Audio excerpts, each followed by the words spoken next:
রান্না রকমারি ইউটিউব চ্যানেলে আপনাদের স্বাগত। আজকে আমি বানাচ্ছি ছোলা কচুর তরকারি। চলুন দেখে নিই কীভাবে বানাচ্ছি। প্রথমে আমি ছোলা কচু নিয়ে নিয়েছি। ছোলা কচুটাকে এইভাবে কেটে নেব।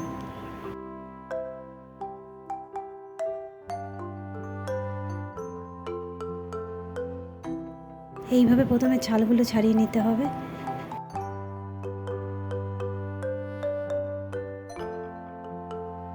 আমার চ্যানেলে নতুন বন্ধু হয়ে থাকলে চ্যানেলটিকে অবশ্যই সাবস্ক্রাইব করে দেবেন। পাশে থাকা বেল আইকনটি প্রেস করে দেবেন, যেন আমি ভিডিও দিলে সবার আগে ভিডিওটা আপনার কাছেই পৌঁছায়।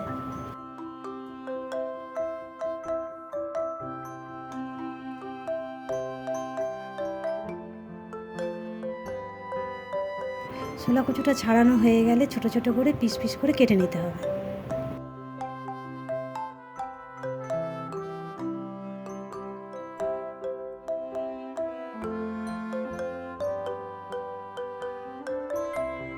এইভাবে আমি সব ছোলা কচুটা কেটে নিচ্ছি।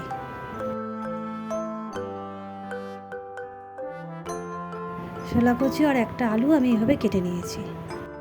কড়াইতে জল দিয়ে ছোলা কচু আর আলুটা একসাথে ভাপাতে দিয়ে দিলাম। ছোলা কচুটা ভাপানো হয়ে গেছে।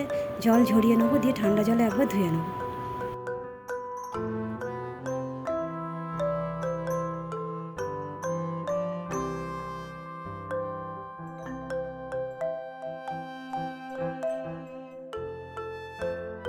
ছোলা কচুটা আমি জল ঝরিয়ে রেখেছি।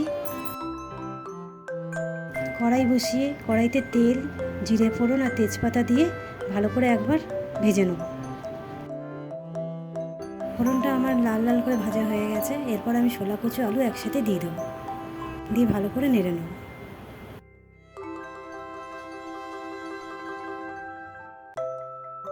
এবার স্বাদ মতো নুন, হলুদ আর দুটো কাঁচা লঙ্কা দিয়ে ভালো করে নেড়ে নেব।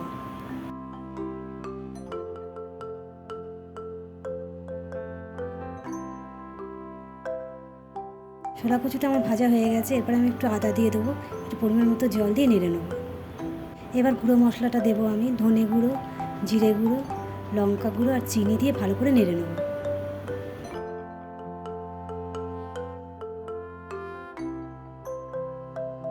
সব মশলা দিয়ে আমি একবার ভালো করে কষিয়ে নেব, নিয়ে পরিমাণ মতো জল দিয়ে আমি ফুটতে দেবো। বন্ধুরা, আমার রান্না যদি আপনাদের ভালো লেগে থাকে, আমার চ্যানেলে এরকম অনেক রকম রান্নার রেসিপি রয়েছে, তার লিঙ্ক আই বাটনে দেওয়া রয়েছে, দেখে আসার অনুরোধ রইল।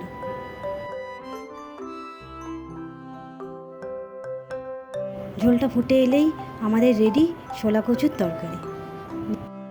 আজকে রান্নাটা কেমন লাগলো বন্ধুরা আমাকে অবশ্যই জানাবেন। ভালো লাগলে একটা লাইক করবেন, বন্ধুদের সাথে শেয়ার করবেন। আমার চ্যানেল নতুন বন্ধু হয়ে থাকলে চ্যানেলটিকে সাবস্ক্রাইব করে দেবেন। দেখা হচ্ছে পরবর্তী কোনো রান্না নিয়ে।